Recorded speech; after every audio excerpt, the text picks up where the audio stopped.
All right, we're going to go ahead and jump into Module 4. Up till now, we've been doing the limit definition of the derivative to find these instantaneous rates of change. But what's really amazing is there's several shortcuts that were created due to observing generalizations of patterns that were happening with different types of functions. And so the first type of function we're going to look at is the exponential function. And we're going to look at how exponential functions change. And so we'll start off with a most basic exponential function, which is f of x equals e to the x. And you might be saying, where in the heck does e come from? What even is e? And so we'll go off to the side here and explore what e is first, and then we'll come back and we'll find the instantaneous rate of change. So let's go over here to the side. E is a number which is approximately 2.71828 and some other stuff. Where in the world does that number come from? Well, if you take the limit as x approaches x approaches infinity. Okay, we've been approaching zero so often. Here we're approaching infinity.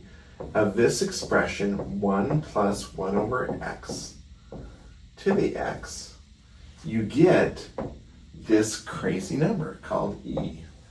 Let's go ahead and convince yourself of that. Let's go ahead and create a table of values here, x, and this will be 1 plus 1 over x to the x. So when x is 1, I just get 1 plus 1, which is 2. To the first power, I just get plain old 2. How about if x is 2? Well, then it'll be 1 plus a half, so it'll be 3 halves squared, which will turn out to be 9 fourths, which is about 2.25, or exactly 2.25. How about 3? Well, then that'd be 1 plus 1/3, or in other words, 4/3 cubed. What's that going to be? 64/27. Let's go ahead and do that calculation. All right, so for 64/27, I got about 2.37.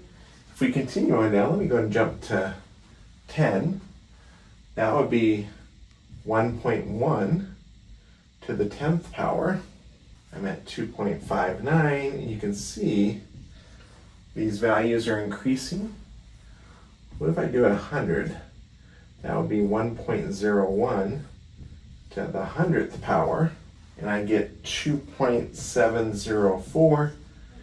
You can continue this process letting this value of x get bigger and bigger, and you'll observe that these values are going to be approaching a constant. What constant are they approaching? It will be this one.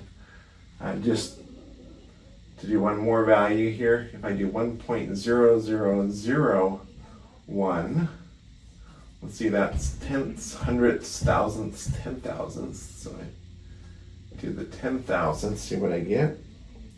1.0001 raised to the 10,000th power, and I get 2.781. So that's where the number e comes from. It's about 2.718, and it comes from this limit. All right, so now we're back over here in this function. Now we know where that number e comes from. We'll just remind ourselves e is approximately 2.781, and we'll work with this function. All right, so our task is to find the derivative of the function. Okay, so we know f prime of x is equal to the limit as delta x approaches 0 of f of x plus delta x minus f of x all over delta x. All right, so f of x is this, so we get the limit as delta x approaches 0 of, well, the minus the f of x part is going to be minus e to the x, And when we evaluate this function at x plus delta x, it's just going to be e to the x plus delta x. So there we have it. So there's our limit definition of the derivative for this specific function. Well, this is equivalent to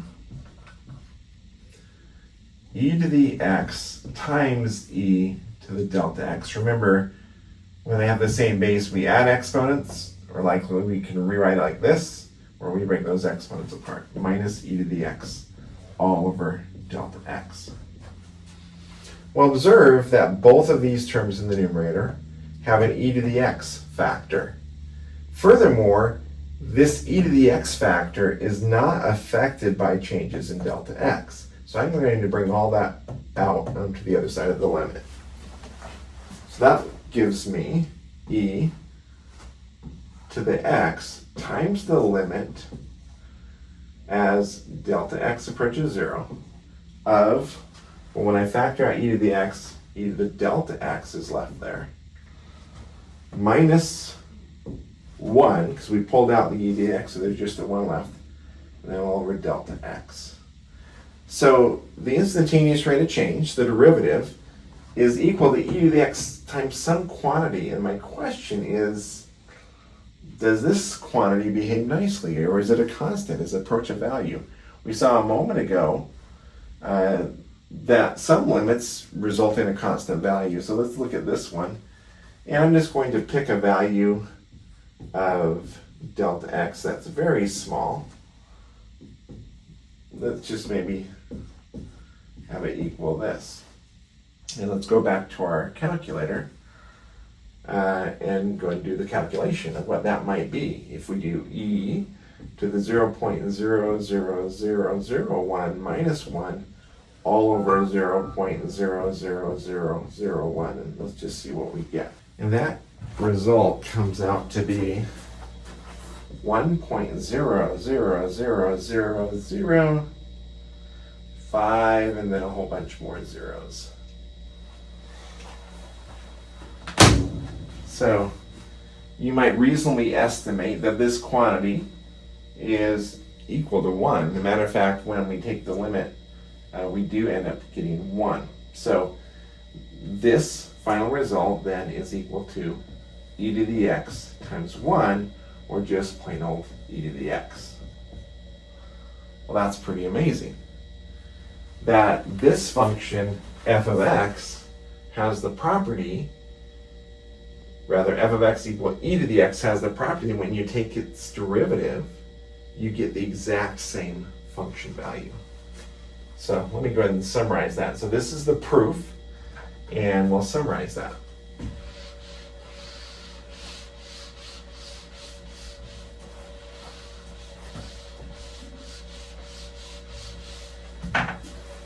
So if f of x equals e to the x, then f prime of x equals e to the x as well. That means that the output value of the function tells us not only the function value, but the rate at which that function value is changing, which is incredible. So the y value, if you will, tells you both the function value and how that function value is changing. Amazing. This is called the exponential rule.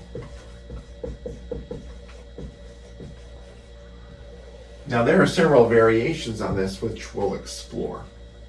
So this is the basic function, e to the x. So let's go ahead and look at a continuation of this with a slight variation. So if g of x is equal to e to the kx, then g prime of x equals what? That's our question. What's that going to be? We already know this relationship, but what about this? Okay, so let's go ahead and see what we can do. We know that g prime of x is going to be the limit as delta x approaches 0 of g of x plus delta x minus g of x all over delta x, right? Our basic limit definition of the derivative. So then we go here, limit is delta x goes to 0. I'm just going to replace the x up there with this, so I'll get e to the k times the quantity x plus delta x minus e to the kx all over delta x. Okay, so we've got this much. That's the same as the limit is delta x approaching 0 of e to the kx times e to the k delta x minus e to the kx all over delta x. Now let's see what we did here. I distributed the k through, so I got kx plus k delta x. But remember, when we're adding those exponents, we can rewrite it and break it apart this way. E to the kx, that's the kx there, times e to the k plus delta x, which is there. So observe, again, it's very similar to what we saw before, the e to the kx factor is the same in both of these terms, and it's unaffected by the change in delta x, so we can pull that out. So from there, we're going to go over to here. We've got e to the kx times the limit as delta x approaches 0 of e to the k delta x minus 1 all over delta x. Now, a minute ago when we were doing the proof about e, we observed something similar to this that was a constant. We're going to try to remember what that was. Remember, we showed that the limit as delta x approaches 0 of e to the delta x minus 1 all over delta x equals 1. So if we can make this look like that, then we can do that substitution and make a 1 there. So I'm going to try to figure out what this is, and I'm going to be clever about it. So I'm going to define a new variable, n. Let n equal k delta x. So I'm basically forcing this to be a different variable. I'm going to call it that. Well, if I'm going to rewrite, so I'm going to try to rewrite all of this in terms of n. If n is k delta x, then delta x itself would just be n divided by k, because I just divide n by k, and then I would be left with delta x. And so that's going to be good. Observe, as delta x approaches 0, so as this becomes smaller, I multiply it by a constant, n is also going to approach 0. So if you take a number very close to 0 and you multiply it by a number, it's still going to be very close to 0. And so that's what we have here.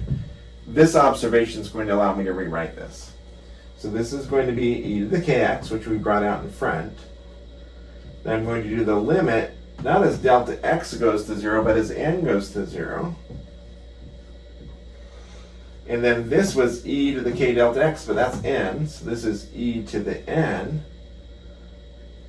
minus 1. And then minus 1. And then delta x was n over k. So we've got this n over k down here. Well, that's the same as e to the kx. All right, so we got a little bit of craziness going on here. Let me just make this easier for myself by multiplying by k over k. And that's going to clear out that denominator for me. So that would be e to the kx times the limit as n approaches 0 of e to the n minus 1 times k. And when I have n over k multiplied by k, I'm just left with n. Well, this k is unaffected by the changes in n, so I'm just going to bring that out in front. K e to the kx. And what am I left with? The limit as n approaches 0 of e to the n minus 1 all over n. But that looks just like this, right? We have e to some variable minus 1 all over that variable, e to the n minus 1 over n. And we know that all equals 1. So the final answer is just plain old k e to the kx. So coming back up here, if g of x equals e to the kx, then g prime of x equals k e to the kx. So you just have to do the derivative of that little exponent. That's where that k comes from. All right, so we looked at the simplest form, function f of x equal e to the x, a little more complex form, g of x equals e to the kx. And now we'll go one more step with this exponential rule. By the way, hopefully you were able to follow the reasoning here. You're not going to be asked to reproduce all of this, but you are. I do hope that you were able to understand. Finally, we're going to look at, more generally, if f of x is equal to, actually I should call that something different. I'm going to call it h of x equal to a to the x. So again, we started here with the base of e, then we went to continue with the base of e, but the exponent changing. Now we're changing the base, leaving the exponent the same. So, how does this behave if a is just some value different from e? So we're going to try to figure out what is f prime of x going to be. That's our question. If h of x looks like this?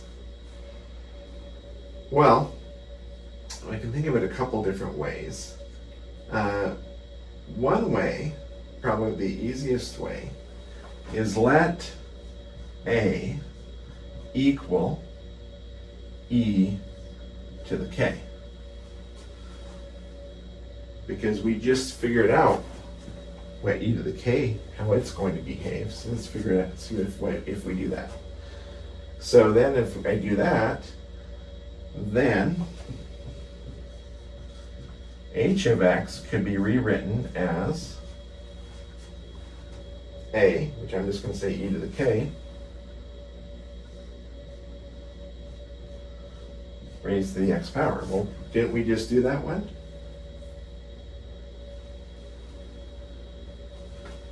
So we just barely figured that out. We know the derivative of that. So h prime of x, oops, I should have written h here, sorry. H prime of x is going to be that e, remember we figured that was k e to the kx. And I need to rewrite this now in terms of a, remember, because e to the k was something I made up. Oh, but wait a second. We've got e to the k, so this is k times a to the x, but what's k? Well, k was what was in the exponent here, so let's just remind ourselves. If a is equal to e to the k, I can rewrite this as a logarithm. The exponent, it's log, I place on e, so it's log base e, in order to get a is k. Or in other words, the natural log base e, of a is equal to k. So that will go over here. Natural log of a times a to the x. So in general, we have this. If h of x equals a to the x, then h prime of x equals the natural log of a times a to the x. And there we have it, the exponential rule. This is the general form right here. Right here, this is a specific case where we let a equal e. And then this is, again, we just put a linear function up here we're able to evaluate that. So exponential rule, we'll get to practice that in your activity today. So let's go ahead and do some practice with that. And for your practice, I would like you to do the activity, which I'll attach to the website. And the activity, I'm going to start with a city and population growth of that city. So this is problem number 1. And I've got the population is 120,000 e to the 0.04 t.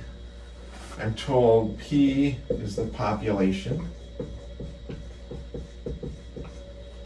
I guess I'll put parenthetically in people, right? We count heads.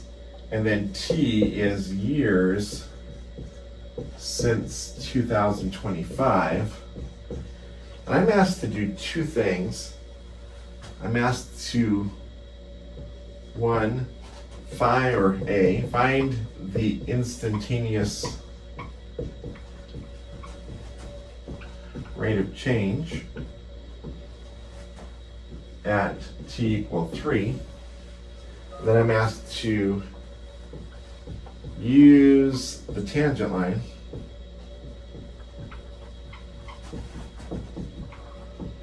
to estimate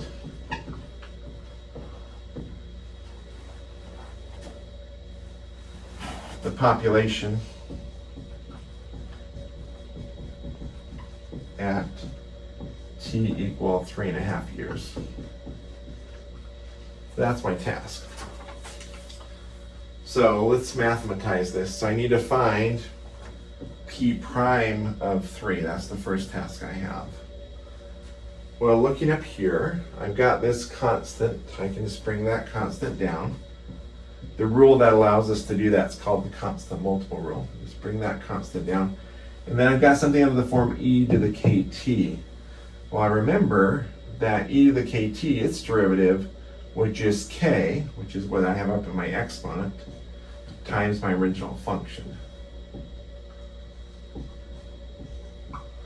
So this function is the derivative. I'm evaluating at 3, so instead of the t here, I'm going to replace that with a 3.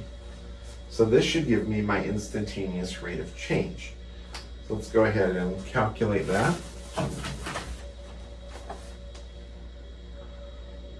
If I do that 3 times 0.04, that gives me a 0.12. So E, so let's do it 3 times 0.04. And I raise that to E. And then I multiply that by 0.04, and then I multiply that by the 120,000. Almost made a mistake there. 120,000.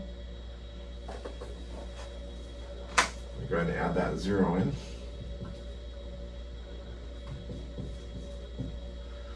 Then I get 5,411.98, or approximately 5,412 people per year.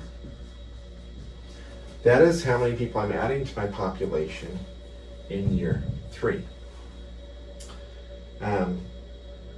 So then that would be 3 years after 2025, so that'd be 2028. So then I'm supposed to figure out, all right, midway through that year. So suppose we're in 2028, we're going towards June, or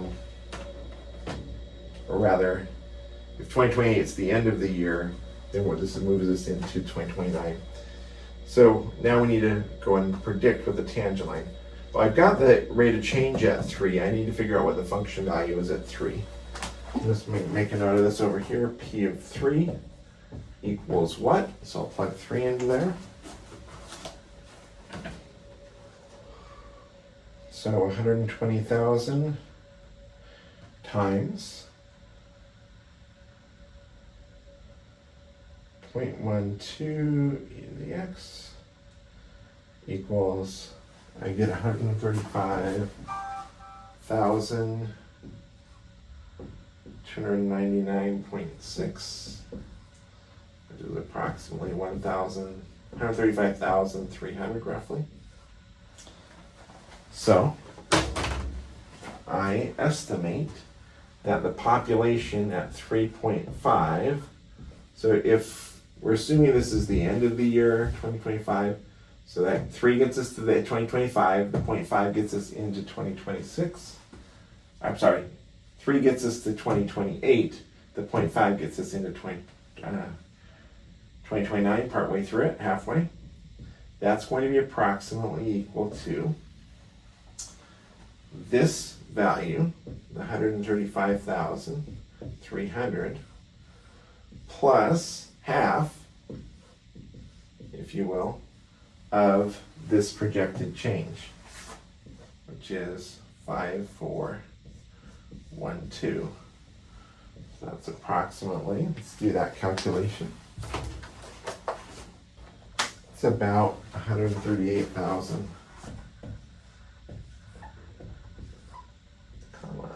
6 is roughly what I get. So that would be an example. So we can just take the derivative that tells us that rate of change of that next year, multiply it by whatever fraction of a year we have, and add it to the function, the value there at 3, where we were starting, and we get the final population. People. All right. Hopefully that helps. We learned a new rule today called the exponential rule. We looked at 3 different ways of looking at that. And we worked through one example. In the worksheet, there's multiple examples like this for you to work. All right, enjoy.